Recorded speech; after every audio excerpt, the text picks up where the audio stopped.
नमस्कार, मैं हूं अंकुर और आप देख रहे हैं सत्य हिंदी का न्यूज बुलेटिन।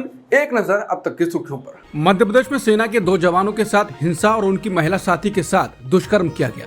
मीडिया रिपोर्ट के मुताबिक 2 आरोपियों को गिरफ्तार किया गया है। बाकी आरोपियों को पकड़ने के लिए 10 थानों की टीम लगी हुई है।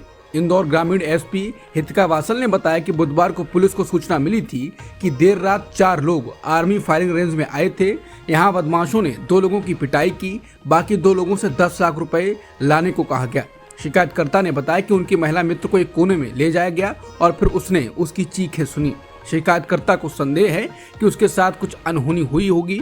पुलिस की टीम तुरंत मौके पर पहुंची और उन्हें देखते ही आरोपी भाग निकले।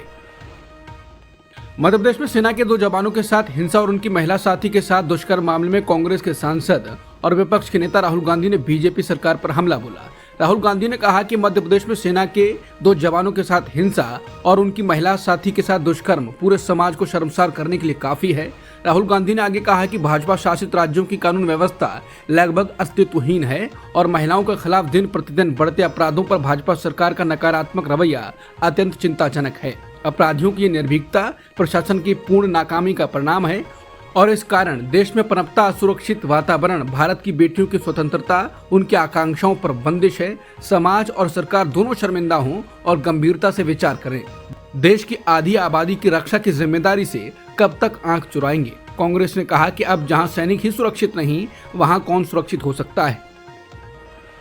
बीजेपी नेता तरविंदर सिंह मारवा ने राहुल गांधी को लेकर कहा कि आने वाले टाइम में तेरा भी वही हाल होगा जो तेरी दादी का हुआ। इस पर कांग्रेस ने कहा कि भारत की सत्ताधारी पार्टी भारत के नेता विपक्ष को जान से मारने की धमकी दे रही है और पूरा विश्व सुन रहा है। बीजेपी का एक नेता बीजेपी का झंडा लिए राहुल गांधी जी को जान से मारने की धमकी दे रहा है। इसके लिए नरेंद्र मोदी और अमित शाह पूरी तरह से जिम्मेदार हैं। कांग्रेस नेता पवन खेड़ा ने कहा कि आपको इसका जवाब देना होगा। पूरी दुनिया आपके जवाब का इंतजार कर रही है। उन्होंने कहा कि हमको जिस तरीके से भी अहिंसक तरीके से आंदोलन करना होगा हम करेंगे। क्या आप इस तरह की राजनीति करेंगे? क्या आप जान से मारने की धमकी देंगे? कांग्रेस ने बुधवार को एक भाजपा नेता द्वारा राहुल गांधी को कथित तौर पर धमकी देने का वीडियो शेयर किया। साथ ही कहा कि प्रधानमंत्री मोदी और गृहमंत्री अमित शाह ऐसे गंभीर मुद्दे पर चुप नहीं रह सकते। बता दें, दिल्ली भाजपा के सिख प्रकोष्ठ के सदस्यों ने राहुल गांधी के खिलाफ प्रदर्शन किया। इस दौरान दिल्ली बीजेपी के नेता और पूर्व विधायक तरविंदर सिंह मारवा ने प्रदर्शन के दौरान कहा, राहुल गांधी बाज आ जा, नहीं तो आने वाले टाइम में तेरा भी वही हाल होगा जो तेरी दादी का हुआ। कांग्रेस ने कहा है कि बीजेपी का ये नेता खुलेआम देश के नेता प्रतिपक्ष की हत्या की धमकी दे रहा है। भारतीय कम्युनिस्ट पार्टी मार्क्सवादी के कद्दावर महासचिव सीताराम येचुरी का गुरुवार को निधन हो गया। वो 72 वर्ष के थे। वो सांस की बीमारी से जूझ रहे थे। उन्हें नई दिल्ली स्थित अखिल भारतीय आयुर्विज्ञान संस्थान में भर्ती कराया गया था और आईसीयू में रखा गया था। सांस के संक्रमण के लिए उनका इलाज किया जा रहा था। वो निमोनिया जैसे संक्रमण से पीड़ित थे, लेकिन डॉक्टरों ने बीमारी के बारे में और ज्यादा खुलासा नहीं किया था। येचुरी की हाल ही में मोतियाबिंद की सर्जरी हुई थी। पीएम मोदी बुधवार को नई दिल्ली में स्थित भारत के चीफ जस्टिस डीवाई चंद्रचूड़ के घर पर गणपति पूजा समारोह में शामिल हुए। इस दौरान PM Modi CJI DY Chandrachud और उनकी पत्नी के साथ भगवान गणेश की आरती करते हुए और पूजा करते हुए नजर आए। इस दौरान प्रधानमंत्री ने पारंपरिक महाराष्ट्रियन टोपी पहनी हुई थी। इस पूरे कार्यक्रम का एक वीडियो सोशल मीडिया में सामने आया है। इसमें देखा जा सकता है कि पीएम मोदी गणपति पूजा में हिस्सा ले रहे हैं। इस दौरान पीएम मोदी का सीजेआई चंद्रचूड़ और उनकी पत्नी ने स्वागत किया। इसके बाद ये ट्रेंड होने लगा है, चर्चा का विषय बना हुआ है। सीजेआई चंद्रचूड़ के आवास पर पीएम मोदी के जाने और पूजा करने पर सुप्रीम कोर्ट के वरिष्ठ वकील प्रशांत भूषण ने कमेंट किया है। उन्होंने कहा है, ये चौंकाने वाली बात है कि सीजेआई चंद्रचूड़ ने मोदी को निजी मुलाकात के लिए अपने आवास पर आने की अनुमति दी। इससे न्यायपालिका को बहुत बुरा संकेत मिलता है, जिसका काम नागरिकों के मौलिक अधिकारों की रक्षा कार्यपालिका से करना और ये सुनिश्चित करना है कि सरकार संविधान के दायरे में काम करे। इसलिए कार्यपालिका और न्यायपालिका के बीच एक दूरी होनी चाहिए। वरिष्ठ वकील इंदिरा जयसिंह ने भी वीडियो ट्वीट कर लिखा है, सीजेआई ने एग्जीक्यूटिव और जुडिशरी के बीच शक्तियों के विभाजन को लेकर समझौता किया है। सीजेआई की स्वतंत्रता पर से पूरा भरोसा उठ गया। बार एसोसिएशन को इस समझौते की निंदा करनी चाहिए। सीजेआई और पीएम मोदी के वीडियो पर शिवसेना यूबीटी नेता संजय राउत ने सवाल उठाए और सीजेआई को लेकर आशंका जाहिर की। उन्होंने कहा है कि गणपति उत्सव चल रहा है, लोग एक दूसरे के घर जाते हैं। मुझे इस बारे में जानकारी नहीं है कि पीएम मोदी अब तक कितनों के घरों में गए हैं, लेकिन पीएम सीजेआई के घर गए और उन्होंने मिलकर आरती की। अगर संविधान का संरक्षक राजनेताओं से मिलता है तो इससे लोगों के मन में संदेह पैदा हो सकता है। महाराष्ट्र के हमारे मामले की सुनवाई सीजीआई चंद्रचूड़ के सामने चल रहा है, इसलिए हमें संदेह है कि क्या हमें न्याय मिलेगा, क्योंकि पीएम इस मामले में एक पार्टी है, हमारे मामले में दूसरी पार्टी केंद्र सरकार है। सीजीआई को इस मामले से खुद को अब दूर कर लेना चाहिए, क्योंकि उनका संबंध दूसरे पक्ष से है। मामला खुलेआम दिख रहा है कि ऐसे में सीजीआई चंद्रचूड़ हमें न्याय दे पाएंगे। हमें तारीख पर तारीख मिल रही है और अवैध सरकार चल रही है, ऐसे में हम टूट गए, न्याय नहीं मिल रहा है और पीएम मोदी उन्हें बचाने के लिए महाराष्ट्र की अवैध सरकार में बहुत दिलचस्पी ले रहे हैं। जो सीजीआई हमें न्याय देने वाले हैं उनके साथ पीएम का ऐसा रिश्ता, इसलिए महाराष्ट्र के मन में एक संदेह पैदा हुआ। शिवसेना यूबीटी के सांसद संजय राउत ने पीएम मोदी और सीजीआई के वीडियो पर एक और कमेंट किया।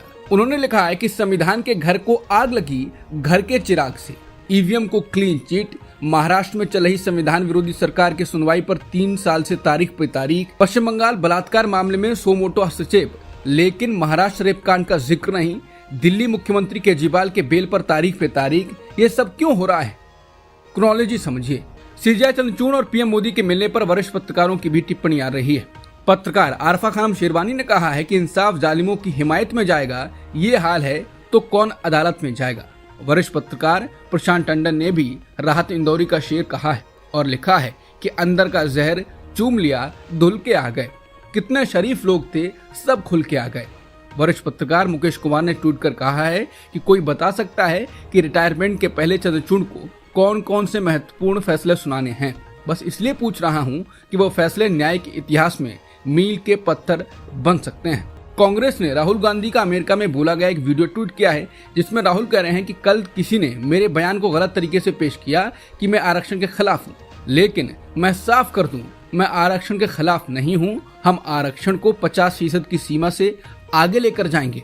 जम्मू कश्मीर चुनाव को लेकर भाजपा की रणनीति इस बार हर किसी को हैरान कर रही है। जनसत्ता की रिपोर्ट के अनुसार जो पार्टी पहले दावा कर रही थी कि वो सभी 90 सीटों पर अपने उम्मीदवार उतारने वाली है, जिस बात को लेकर गृहमंत्री अमित शाह ने खुद पार्टी कार्यकर्ताओं को आश्वासन दिया था कि कश्मीर घाटी में भी प्रत्याशी उतारे जाएंगे, अब उन दावों को, उस विश्वास को चोट पहुंची है। भाजपा कार्यकर्ताओं को बता दिया गया है कि पार्टी घाटी में और उम्मीदवार नहीं उतारने वाली है। जानकारी के लिए बता दें कि कश्मीर घाटी से कुल 47 सीटें निकलती हैं और बीजेपी ने सिर्फ 19 पर अपने प्रत्याशी उतारे हैं। यहाँ भी 8 सीटें तो दक्षिण कश्मीर की हैं, 6 सेंट्रल कश्मीर की और 5 उत्तर कश्मीर की सीट रही हैं। पार्टी का ऐसा मानना है कि कश्मीर में इस बार भी उसका प्रदर्शन कोई बहुत ज्यादा शानदार नहीं रहने वाला है।